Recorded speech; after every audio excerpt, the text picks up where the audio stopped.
the end of an era, the changing of the guard, the changing of the monarch, and that, of course, under convention, under the Constitution, happened seamlessly and instantaneously. Charles having to deal with both the sadness, the awfulness, expected or not, of the passing of his mother. Welcome to a very special edition of his formal duties, Make We Talk, the passing of Queen Elizabeth II, and also king of the realm, as he put it, king of the Commonwealth. A statement was made by the former Minister of National Security and Justice, and that Camilla, his wife, will be the Honourable Robert Montague. He made a statement in Parliament yesterday re-hanging. He's calling for hanging in Jamaica. He's saying that they should resume hanging. So we're going to dive into that also. We're going to speak about the death of Queen Elizabeth II. What is it? How is it going to affect the Commonwealth? And her son, who's now King Charles III, he's now the king. Is he going to still have the Commonwealth on his belt, or should he, is he going to do away with the Commonwealth? We don't know. We're going to speak about that. We have Dr. Rupert Francis and we have Mr. Mento, who is on with us this evening. So as soon as they are ready, we are ready for them. We're having a live feed coming in from London. Let I sort of mute that live feed. And gentlemen, when you're ready, unmute your mic for me and your cameras, that we can speak more about what is going on in London. It is now night in London. So wherever you're watching and listening from around the world on the Eastern Caribbean, please share your videos, share this YouTube channel to friends and family that we're on. We're going to speak about the death of Queen Elizabeth II and also what former Minister Robert Bobby Montague said in the Jamaican Parliament to resume hanging. It is raining cats and dog where I am. I don't know about anybody else, but it's raining cats and dog. I get to understand that there is a surface trough over us. There's going to be a hurricane soon. Dr. Francis? Yes, sir. Welcome to Make We Talk, sir. I mean, are you ready for us? There he goes. I have with me my good friend, Dr. Rupert Francis, and another good friend of mine, Chipper Mento. Is right. I can't, his other first name, I don't remember his first name, but I knew him as Mento. As Chipper rather, and our space and Twitter. Dr. Francis, your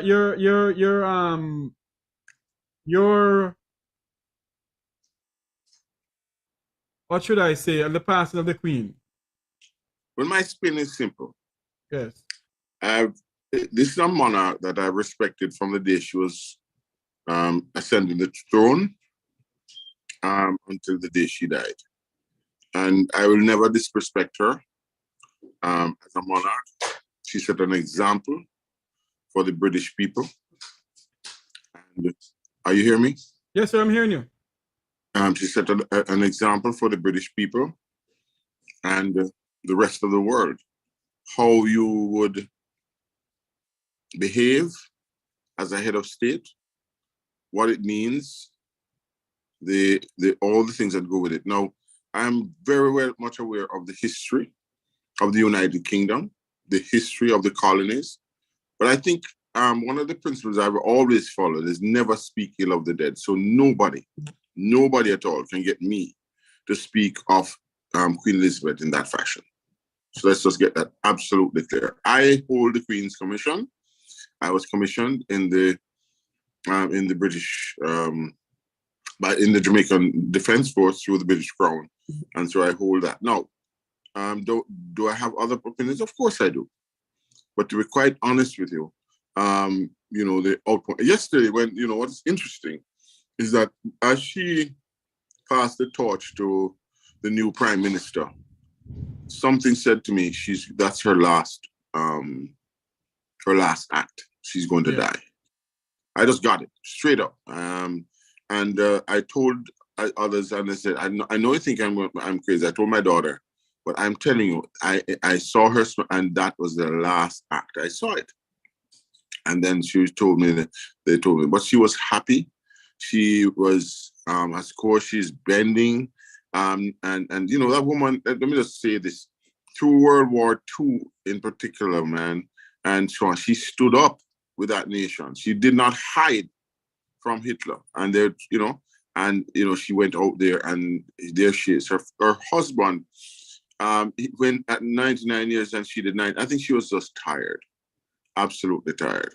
And so they say long live the Queen, but I tell you something, I respect that, you know, government, no matter what the other parts of it were before and the things that are being said, I still hold her in true respect. Thank you very much for giving me this opportunity to say to you, the rest of the Caribbean, the rest of the world, that this is how my take on the monarchy, led by Queen Elizabeth, the longest reigning monarch in the history of monarchs in England.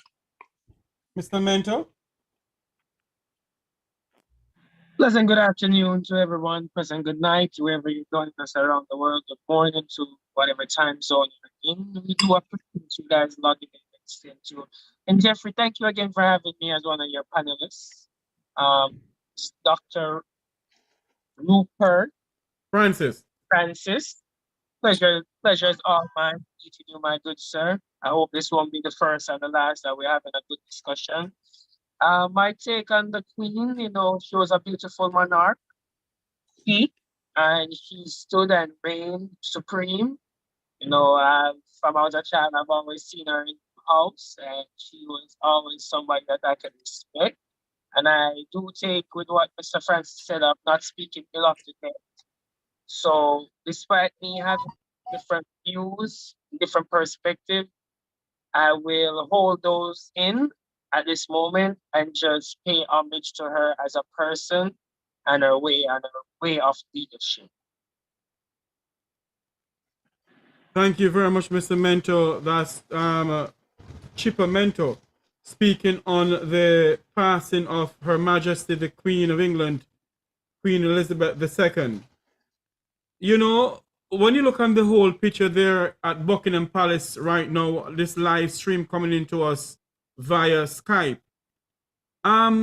what sense of you know, sadness do you get from the people of Great Britain and indeed the wider world, Dr. Francis? You know, I'm going to be honest with you. I knew that once she passed, the world would be sad because and the people are out, and they will be there for a very long time until even after they put her away in the ground or wherever she's going to be beside Prince Philip. But I say this to you, I'm not surprised. They worship that woman. She was fair. And she was just. I don't think anybody could say that she was partisan. She was tough.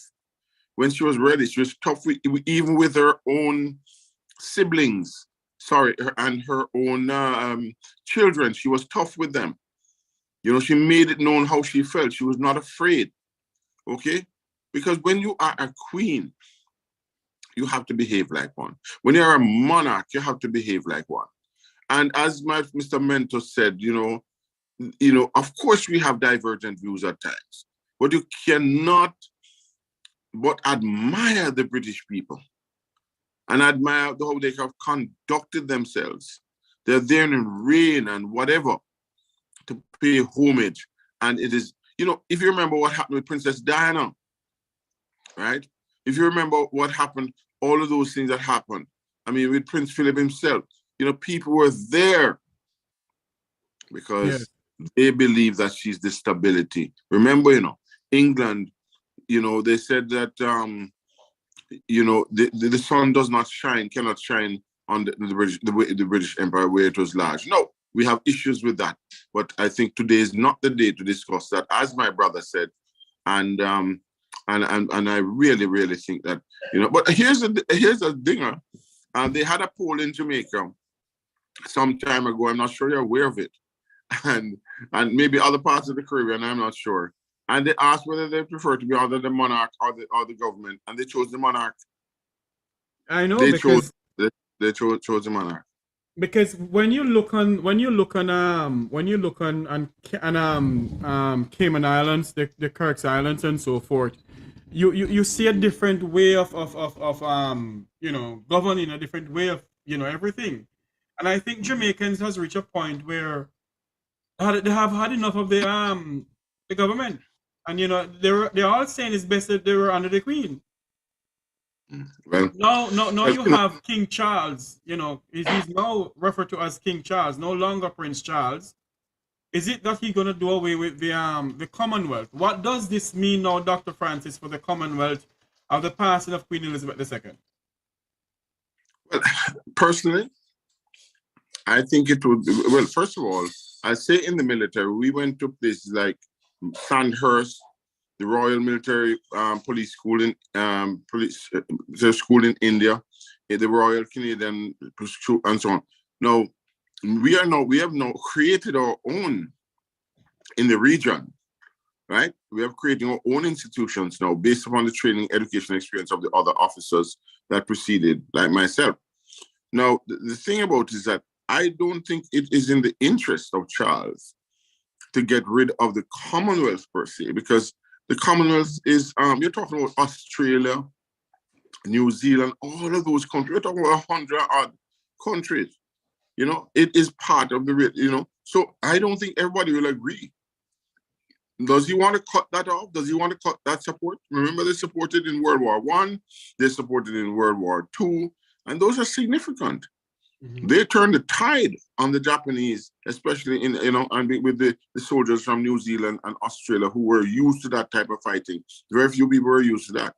And a lot of people died. So I'm just saying to you, lest we forget, Charles, I don't think, here's the thing. Charles was King Charles was on a time where he kind of lost his way, so to speak. But now he's back on his track. He knows exactly what to do. And I'm not expecting any major changes from King Charles at this point in time. Mm-hmm. If the common individually wants to change, as has been the talk about change, I think that they will continue to do that.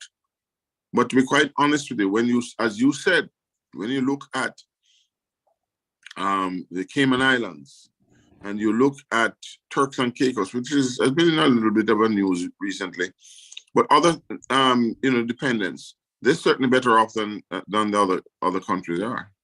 Hmm. Dr. Francis, when you listen to how a lot of people in around the world, and even in her own home country of London, mm-hmm. the way how they speak about her, because when you see the gathering of people by Buckingham Palace, it's gonna be more than one day of mourning. What do you think? It's gonna be. I don't know. They may have the service next week by the end of the week, but they're gonna need some time. And even after, go ahead. Even after they're gone, you see, remember, they have a tradition of being able to put the body on the quarter that people can view. The people are talking about the whole nation and people from all over the world. Yes, and because that is an amazing event. Yeah, she has served how many presidents and prime ministers and popes and presidents from around the world and prime ministers from around the world. She, 76. Go ahead. For 76 years. For 76 years, yes. Yes. Mr. Mentor, that she started the throne way before you and I was even half dreamed to be born. Yes, sir. She started the throne and ascended further before we was even in consideration. I'm afraid I'm the only one out there. I was about the time when maybe I was 2 years old, I think. We don't have enough time on here because I didn't realize it was after 3 o'clock going to 4 o'clock, and I have some other things to do. But I'm going to come back on here at about 6, 7 o'clock, Mr. Mentor and Dr. Francis, so we can come back on then. But I'm going to ask some questions here before we go. there has been a video that was sent to me, and I won't say who the person sent it because I put out a breaking news about former Minister of National Security Robert Bobby Montague saying that he's in favor of hanging. He's in favor of the hanging. He's in favor of the government. If they're not going to do anything about the whole hanging issue, then take it off the book in Jamaica. And I think I have audio of it. So I'm going to play the audio. Let both our viewers and listeners and both you and Mr. Mento can hear it. Because at the end of the day, you know, is it that we should resume hanging in Jamaica or not? You know, based on all what is going on, you know, I mean, our final court of appeal is the Privy Council. Now, the head of the Privy Council has passed today. That's Queen Elizabeth II. Is it that Jamaica will indeed say bye-bye to the monarch? Or is it that Jamaica will stay with the monarch? We don't know. But let us play this video. Wherein former Minister of National Security, Robert Bobby Montague, said in the House of Parliament yesterday, in the Jamaican Parliament yesterday, that he's in favor of hanging. Let I see if you all can hear this, because there's too much crime and violence going on in Jamaica, and it's full time for us. Thank you, Madam Speaker, for the opportunity to speak. Sorry about that. Hold on. For finally bringing this bill to the House. Sorry. It has been a long.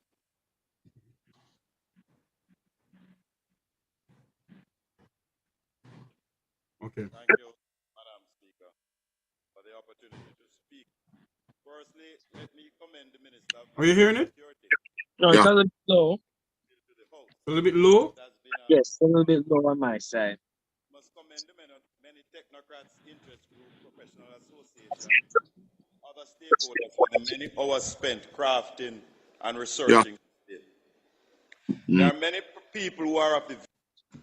Thank you, Madam Speaker, for the opportunity to speak. Firstly, let me commend the Minister of National Security for finally bringing this bill to the House. It has been a long journey.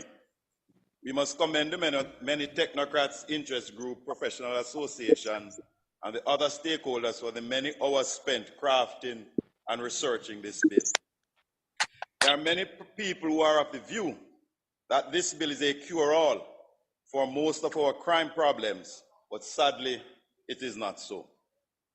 This bill finally makes it a criminal offense to have parts of a gun if you are not licensed, an illegal matter. This bill brings many of our existing processes into law, and these matters should be praised. Careful reading of the bill also makes it more difficult for law-abiding citizens to get a gun license. And Madam, I of course object to that. And Madam Speaker, I also object to Section 87 of the bill and would want to see it amended, where it removes from the minister the power to hear an appeal from an ordinary citizen in case their application is turned down. The power in this country comes from the people. The people through the ballot box elect members of parliament who are then appointed ministers by the Prime Minister. To give away that power to some committee that nobody elected or nobody has a way of screening them, to me, is turning our democracy upside down. And I believe the power of appeal to the minister ought to be included in the bill. Madam, making it difficult for the law-abiding citizen is understandable when you examine the circumstances of our crime situation. We average over 1,300 murders per year over the last 10 years. We have a murder rate of 43 per 100,000. 82% of our murders are committed using the gun. And we have a 40% clear-up rate for murders. The investigative capacity of the police, though improved, is still low. Our justice system is slow and overburdened, although improvements have been made and our correctional service is not where it ought to be. There is low trust in our police force and army. Members of the public do not want to give up information nor be witnesses in court. And gangs are growing, lottery scamming, and the resources to arm criminals and corrupt public institutions and officials are real. The number of gangs keeps growing. Gang members and criminals are well armed and seem to have no issue with supplies. Our borders are porous. This bill, Madam Speaker, along with the efforts of this government, is addressing some of these issues, but our public is getting frustrated, and it has been a while that the frustration has been building. And this frustration is building, and you see small expressions of it in the impatience of the public to the perceived slowness of investigations or their interactions with the security forces. We are entering a place, Madam Speaker, where it may be difficult to come back from. We need as a country to craft solutions that are fit for purpose. We need to be bold, innovative, and with practical solutions, taking into account our economic situations and limitations. In crafting solutions, we must more than ever take the wishes and views of the public into consideration. This bill, in certain aspects, addresses some of these concerns of the ordinary citizens, Madam Speaker. This government has sought to treat with the matter of crime in a multifaceted way, because crime is not one-dimensional. And that's why Plan Secure Jamaica and the 5 pillar crime strategies have been rolled out. No one, Madam Speaker, no well-thinking Jamaican will deny that this government has invested more than all other governments in modernizing and improving all aspects of the national security architecture. No other government has invested as much in security over the last 60 years. But many of these investments will take time to bear fruit. Madam Speaker, we did not get to this position overnight. It took us as a country years to get here. The solution is not going to be an overnight one.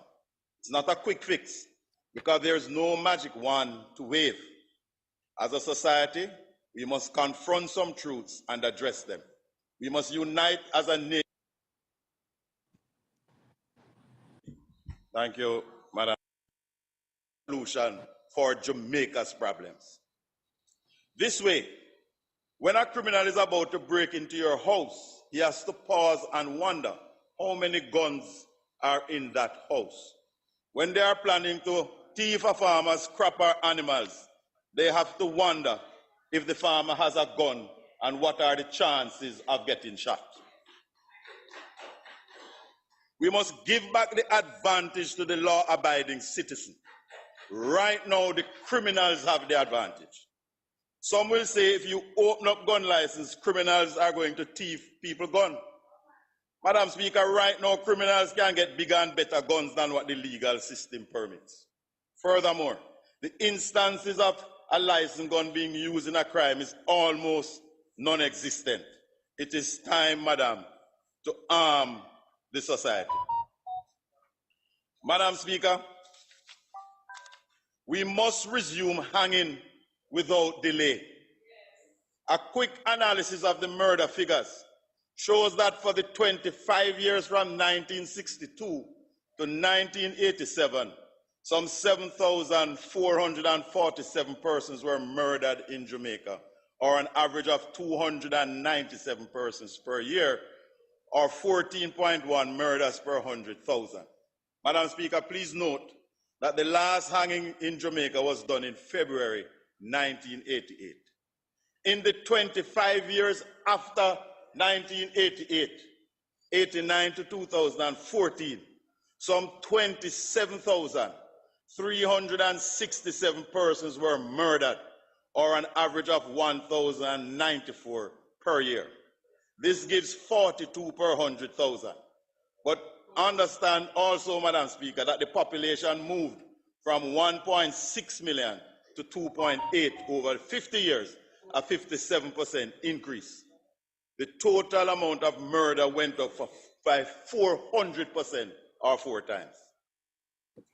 Please note that in the second 25 years, we saw more access by the population to better education, better health care, counseling, mentoring, and psychological support. Yet, Madam Speaker, the only difference is that we have stopped hanging and we have created a murder factory. It is plain to see, hanging, the statistics show, is fit for purpose for Jamaica. It might not work elsewhere, but this 50-year study has clearly shown that hanging keeps murders low in Jamaica. As a matter of fact, Madam Speaker, we should build 4 more gallows. 1 in the west, 1 on the south coast, 1 on the north coast, and 1 in the east. With 5 gallows, most areas will be within 1 hour of one of them. So as the judge pass sentence, straight to the gallows you go. And you must be hung by your neck until you are dead, dead, dead, or until your teeth kill.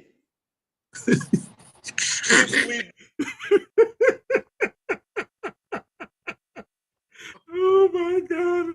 That's former Minister of National Security, Member of Parliament for Western St. Mary, Robert Bobby Montague. I'm going to try to get Mr. Montague to come onto this program. Dr. Francis, what do you think?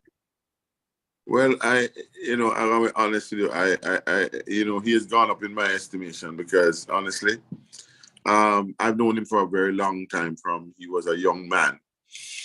And, I consider him a friend. He's a good guy. And he was the Minister of National Security. And okay, they said that something went wrong in some motor cars and so on and so forth. But man, I would say to you, okay, fine. Nobody's perfect. But I tell you, under Montague, he was really serious about crime. He was really serious about. Yeah. And I think Dr. Francis and Mr. Mentor, can you come back here this evening at 7 o'clock? Let us discuss this. Boy, I don't know. I'll try my best because there's time coming up on me right now. I would love to discuss this, but we would love to get you on and maybe get Wilfred Rattigan and some other and Dr. Herbert Nelson Jr. to come on. Mr. Herbert Nelson Jr. to come on. So I think, what do you think? I will be able to. It's up to Mr. Francis if he'd be able to join us. Yeah, I'll join. But maybe I'm so caught up in all this, and I certainly. We're gonna cut our live feed from Facebook and YouTube. We'll be back here at 7 o'clock US time, 6 o'clock Jamaica time to discuss what former Minister of National Security Robert Bobby Montague said, because I find what he was saying very funny, but it's very, controversial. It's very controversial. It can do good and it can lead to doom. Here's the thing, let me say before you. I will tell you a story. There's a man, and you can look it up. Oh my God. 1959. Thaddeus Hyatt. Look it up. Yes. Labyrinth. He killed 13 people. And the last 3, they were relatives of mine too, some of them, Wilmots. And the last 3 were children. He threw them up with an ice pick and catch them with the ice pick right in their head. Yeah, man, yeah, it was that. I hid under my bed, right? And Labyrinth is about 20, 30 miles from me for until they hang that son of a gun. And I come up from under my, and I swear from that day, right, before the 60s, we got, I knew that because I am telling you, as a young boy, it had an effect on me. Not the murder of 13 children, in the manner they were, and then the hanging was complete. No, I'm a student of criminology, right? And I look at all the versions. But you cannot tell me, you have some bogus people out there talking about the Jamaicans for justice. For what? You are telling me that somebody go down and plan and prepare and murder somebody without malice and aforethought. That's the language. And you are telling me they were because they were abused as a child. What happened to me? I was abused, so I'm not killing nobody. And so I don't care about the art. the anomy theory, the broken windows theory, any stigmatism relating to mental health and all that sort of thing. That once provide what I am telling you is a deterrent for a black man to swing from a pole. A certain Jamaican. I know you may not agree with me, but I am telling you from my own experience, and that's a personal experience. All right. But I agree with former Minister to hang, you know. 100%. Hang who to hang and start hang from Parliament come down. All right. And that is why I say get controversial, but well, the point, listen, hold on. Let me make it quite clear. Once you can prove beyond a reasonable doubt, yes, had malice and aforethought. But what is happening in prisons nowadays in Jamaica? It is like a social club. It is. Right? People can go drink Hennessy and what have you and what have you and what have you. That is ridiculous. Okay, so anyway, gentlemen, we have a lot to talk. So let's discuss this later. We'll be back here at 7 o'clock US time, 6 o'clock Jamaican time to discuss hanging in Jamaica. Yes, and I want your listeners to remember the students who were left Ukraine and without anything, and they're being going back into medical schools and all that, and they need help. I sent out a GoFundMe for them, and I'm asking everyone, if it's a $5, $10, we don't care. But we really have these, we need nurses, we need doctors, we need everybody. And so Dr. Francis, hold a minute. Can you get those students to have a special Zoom conversation? We could do it on YouTube and Facebook and have a telethon that people can go to the thing? We could possibly, yes. I'll talk to them and see what you know. We can do it this Sunday evening, you know. What do you think, Mr. Mentor? Yes, we could. We should. Yeah, but I'm just saying to you, right? Rough day for me, but you know, I have a big thing going on Saturday, and then Sunday I have to go to the airport. You know, anyway, we will talk about it. That's not an issue. Yes, sir. We will do. We're live on our YouTube channel. We're gonna cut the live feed until later on this evening we speak some more about hanging in Jamaica. On behalf of Dr. Rupert Francis, Chipper Mentor, I'm Jeffrey Tavares saying thank you until 7 o'clock this evening. God bless. Godspeed.